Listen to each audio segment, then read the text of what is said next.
And so Clark's own sense of, I can't imagine the commissioner doesn't want such men on this force, is a call for us to recognize that in fact the commissioner did want such people on the force, that that's what we have in terms of hindsight. Because how else do we explain our current police commissioner? How else do we explain the growth in Stop and Frisk over the past 5 or 6 years, where we've seen through Bob Herbert's columns in the New York Times, or lawsuits by the New York Civil Liberties Unions about the overcriminalization of young people, about the fallen hopes and expectations that they as individuals have a right to walk freely without a pass. As many of you know, Douglas Blackman's book Slavery by Another Names was made into a documentary. It's out now. But the whole discussion about vagrancy laws really challenges us to think about what propriety looks like in this country, what it means to be able to walk freely, to document, as Jazz does, what's happening on the street without persecution, with a police force that polices itself against the own abuses of power. And so I ask you, how flat is this history? And what is it that we are to learn from those who witnessed Stop and Frisk in this earlier moment in terms of their expectations? I mean, because the collapsing of the experience is very clear. But are we still expecting the same? Do we think a letter to either the NAACP or to the police commissioner will produce a different outcome? I mean, I think that's the challenge that I'm proposing here, is that it didn't work then, and why would we expect a different outcome? Which suggests that the solutions require a slightly different strategy. Let me paint another picture of the flatness of history. So in 1935, there was a riot in Harlem, and it was over a police encounter, the accusation of theft by a young man, Luis Rivera, who was accused of stealing from a local department store. Police came, rumors spread that he'd been beaten, later killed by the police. All hell broke loose in Harlem, eventually resulting in police repression, so on and so forth. But out of that grew one of the first, not the first, but one of the first police commissions to study this. And so E. Franklin Frazier, Kelly Miller's counterpart, was called in to lead an investigation. And I want you to hear the solutions, because that's the point here. The point is that this is not about knowledge anymore. This is not about another data report. This is not about another study.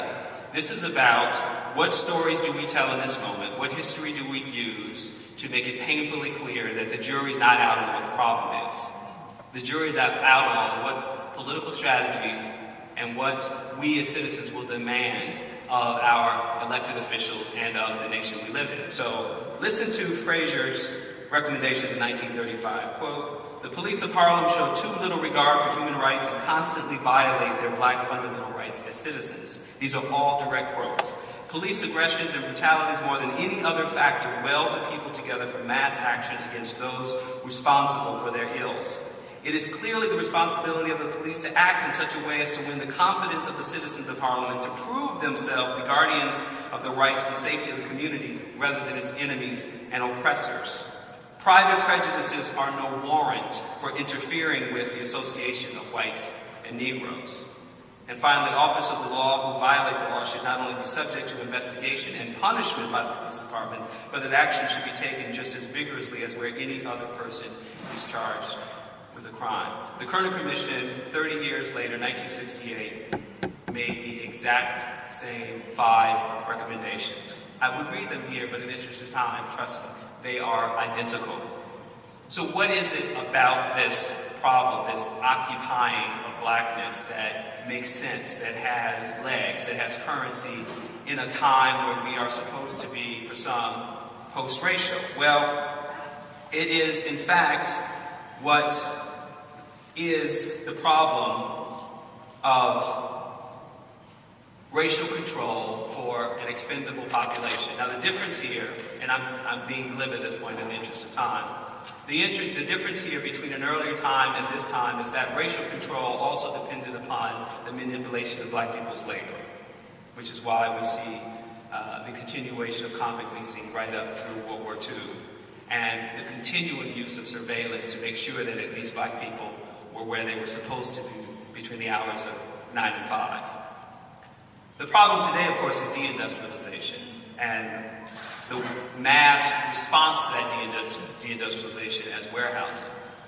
What makes this problem in its current state new is that it exists, as Michelle Alexander has said repeatedly, within an edifice of colorblindness.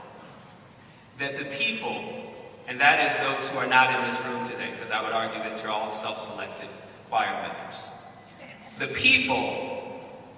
people who actually embody the power to change the situation, to stand up for the rights of those young people, actually believe, as I started with, that black people commit crimes, prisons work, case closed.